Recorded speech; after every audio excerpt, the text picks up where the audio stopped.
வணக்கம். அக்ஷய லக்ன பத்ததி ஜோதிடர் ஸ்ரீ குரு உமா வெங்கட்.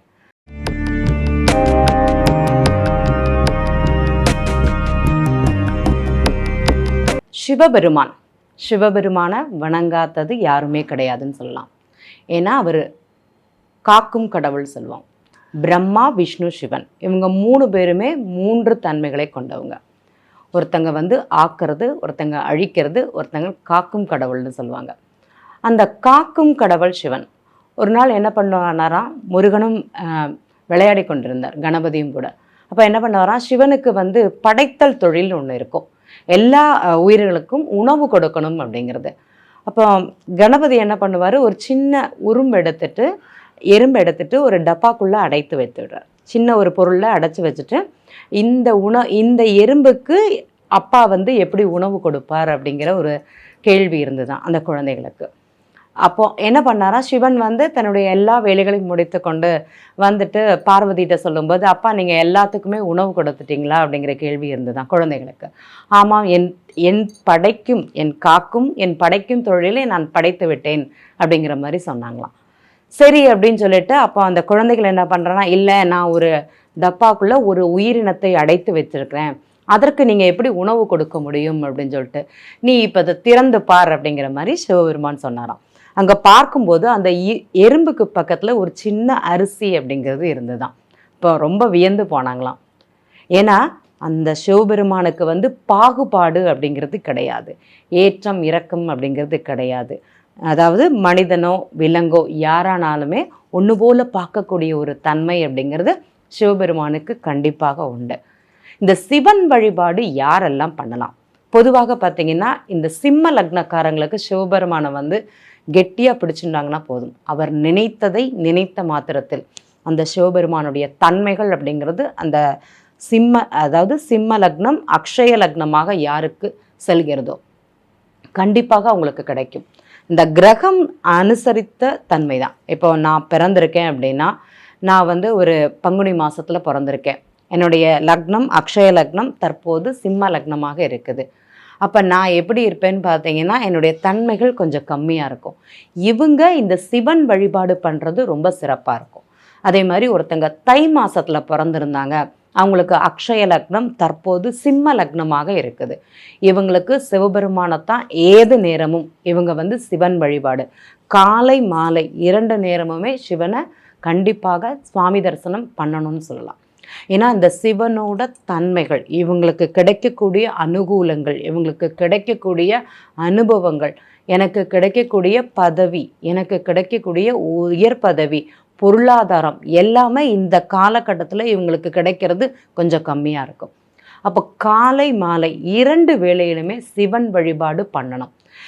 நான் சிவபெருமானோட வழிபாடு பண்ணுறேன், நான் சிவனை தான் கெட்டியாக பிடிச்சிக்கிறேன்னு சொல்லுவாங்க. அவங்க நெத்தியில் பார்த்தீங்கன்னா கொஞ்சோண்டு விபூதி கூட இருக்காது.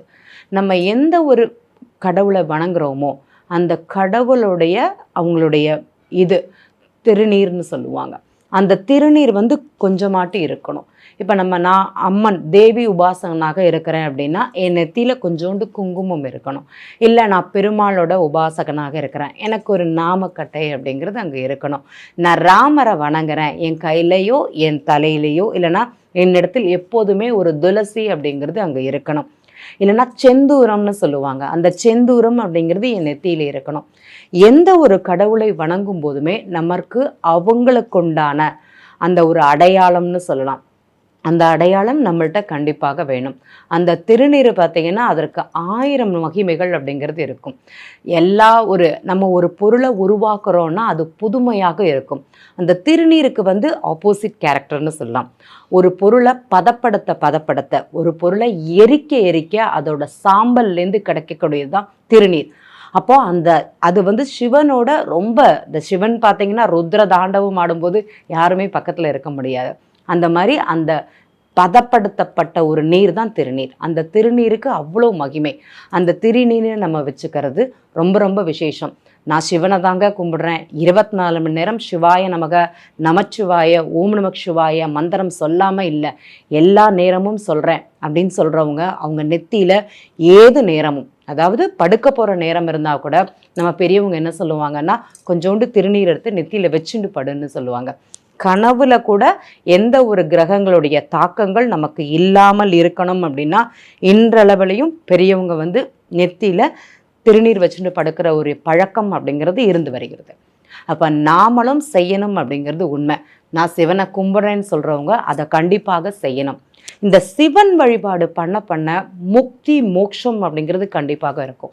எனக்கு இந்த பூர்வ புண்ணிய பித்ருக்கர்மா இருக்குது அப்படின்னு சொல்லிட்டாங்க ஜாதகத்தில். அதை போக்கக்கூடியது எதுன்னு பார்த்தீங்கன்னா சிவனுக்கு அபிஷேகம். எதுலன்னு பார்த்தீங்கன்னா இந்த பஸ்மாபிஷேகம்னு சொல்லுவாங்க, அன்னாபிஷேகம்னு சொல்லுவாங்க.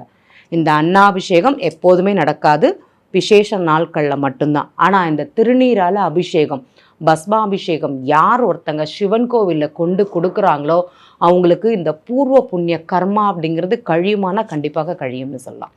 அவங்க வாழ்க்கையில் மிகப்பெரிய, அதாவது என்னோட தலைமுறையில் 3 தலைமுறையாக நாங்கள் பித்திருக்கர்மா எதுவுமே செய்யலை, அதில் ஏதோ தடை இருக்குது, நாங்கள் ஜோசியம் பார்த்துட்டோம், அது சரி வரலை, அதை எப்படி சரி பண்ணணும்னு கேட்டிங்க அப்படின்னா உங்களுடைய அக்ஷய லக்னம் மகர லக்னமாக உத்திராட நட்சத்திரம் யாருக்கெல்லாம் செல்கிறதோ கண்டிப்பாக இந்த விபூதி அபிஷேகம் அப்படிங்கிறது நீங்கள் பண்ணுங்கள், ரொம்ப சிறப்பாக இருக்குன்னு சொல்லலாம்.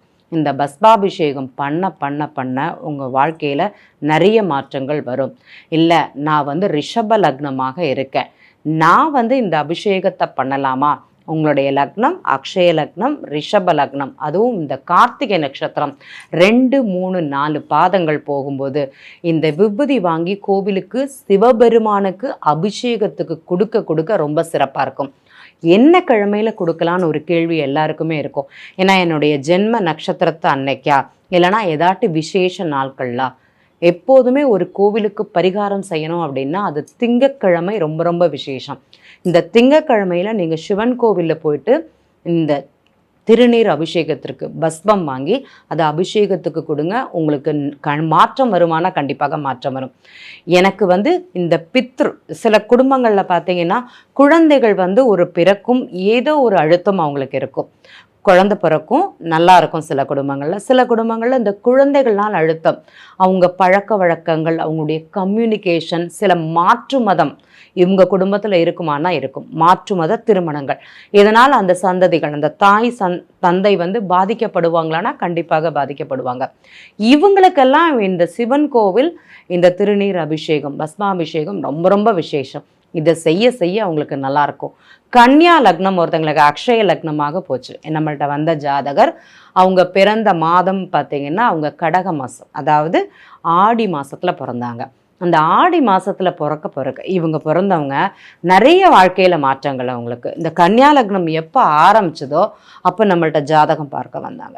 அவங்கள்ட்ட சொன்ன முதல் பரிகாரம் என்ன அப்படின்னா இந்த பிரதோஷ வேளையில் சுவாமிக்கு வந்து இந்த பஸ்மாபிஷேகம் பண்ணுங்க, நல்லாயிருக்கும். அதே மாதிரி பால் அபிஷேகமும் சேர்த்து பண்ணுங்க.